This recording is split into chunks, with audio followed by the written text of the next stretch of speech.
8 tips for road trips with teens and infants. So we just recently went on a pretty massive road trip. It was 890 miles or something like that each way. So Google is saying roughly 15 hours to get there. On the way down, we just hightailed it directly to our destination. Took about 18 hours. So every time you make a stop, you're losing a little bit of time there, but with twins and infants, in that matter, they just turned 1.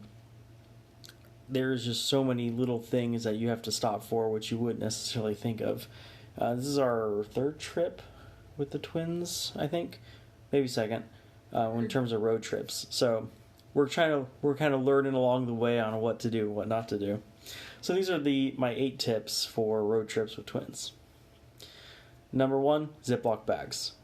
They come in handy everywhere. We just use the standard double kind of ply. Reason I haven't been doing videos lately is I accidentally dropped my phone in the ocean.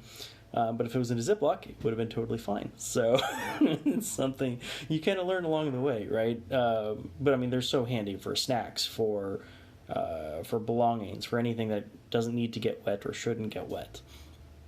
So my number 1 tip is Ziplocs. Number 2 is bring your comfort toy for your twins or your infant. We actually forgot one of their favorite toys, and that kind of disrupted their sleep cycle a little bit, because if you're giving them that toy when they go to sleep, they kind of become attached to it. So we went through the first couple of days of a little bit of discomfort for them because they had to get detached from the toy. Wasn't necessarily a bad thing, but it made us less sleep on our trip. Number 3 is pre-cut solids and snacks. This goes for the teenagers too. So if you have twins that are starting to eat, or infants that are starting to eat solid foods, we packed vegetables and fruits, and we cut them all up into little packages and we put them in our cooler. So when the twins got hungry, we just popped out the Ziploc, grabbed them, and then we just feed them right there. And luckily, the teenagers cooperated with us and helped us feed along the way, or my wife would crawl back into the van. But even with the teenagers, right? If you pack snacks and trail mix and whatnot and keep them in Ziplocs, it's nice and easy access. Sleep routines. This is tip number 4.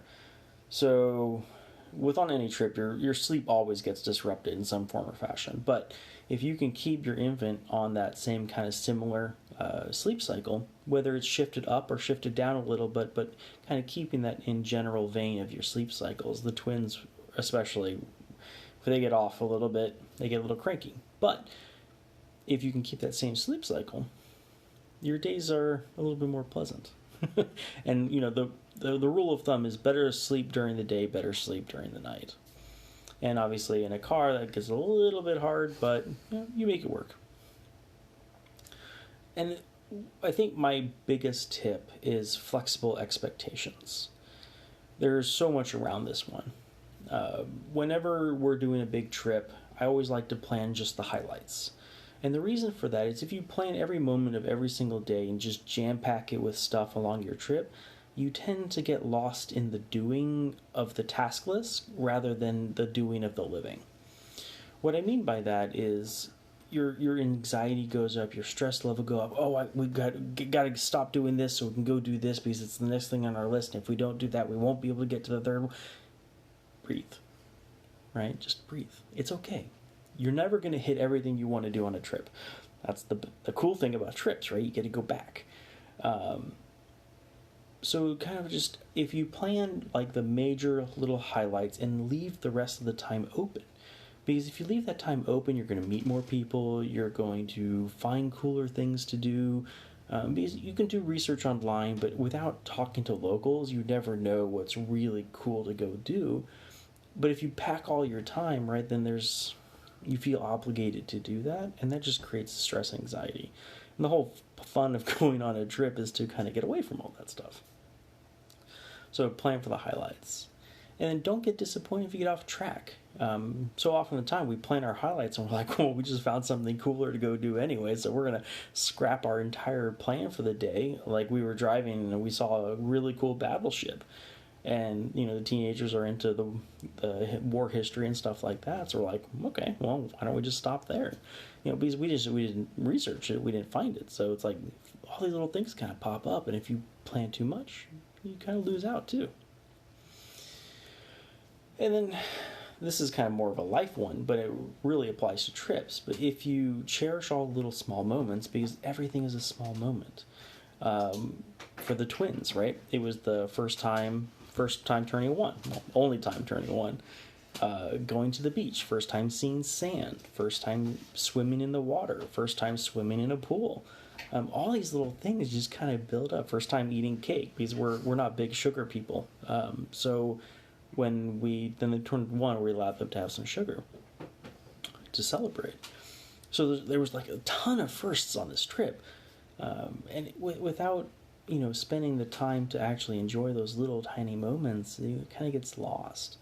And what I love the most about travel is it makes you appreciate all those little things that you kind of ignore on your day-to-day because they kind of get glossed over. You do them so much, you kind of are oblivious to them. But travel really starts emphasizing those little things because you're seeing it from a different perspective or a different timing or a different location. And it makes you really appreciate all that little stuff. And with all that brings me to my next one, is take pictures. But be cautious. There can be too much pictures. If you live behind the screen of the camera, you don't live in the moment. And if you're not living in the moment, then you're kind of forgetting to be involved, right? The emotional connection to it all.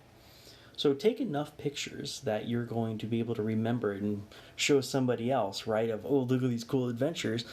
But not too many to where you're forgetting to actually be a part of the adventure. For the infants, back to the next tip is bring more diapers and wipes than you ever humanly thought was possible. When you're traveling and you're feeding them weird times and you're feeding them probably more than they've had just to keep them a little bit more on that drowsy side, because when you're in a car for 16 plus hours and they're screaming for 5 of them, you're like, okay, one more Cheerio. One more Cheerio. And you go through diapers just way faster because at every road trip you're like, well, did they poop? Nope. Okay, slap a new diaper on because they're a little bit wet. And so we actually had to buy more wipes on the trip because we didn't bring enough, which is fine. It's like all those little things you kind of learn along the way. And then timing. Everything just takes longer with tennis. I mean, it's natural. Like, Google is saying, I think it was 14 hours on this trip, but we took probably, I think, closer to 20 going down, and then we took actually 2 days coming back, because we took a pit stop along the way, halfway point, which is probably could have been another tip. There's a bonus for you guys. Split up the trip a little. There's no rush. It's better to be safe and be rested than push yourself to exhaustion. We did a little bit of that going down. Luckily, my wife and I, we trade off on driving so we can get a little bit of snooze in there as long as the twins aren't screaming. They didn't scream that much. They didn't really. On the way down, we timed it to where they were going to sleep as we were leaving. So they sleep pretty much through the night now, except for recently they're going through their 12-month regression. But for the most part, they were asleep the whole way down, which was just glorious. But on the way back was a whole different topic. But yeah, everything just takes longer, and just kind of build in that plan for it. And then the last one is for the teenagers. They're so attached to their electronics nowadays that just leave the Xboxes at home or the PS4s or whatever they have, because they're going to be so obsessed with that, as they normally are. They're teenagers built in the electronic age, right?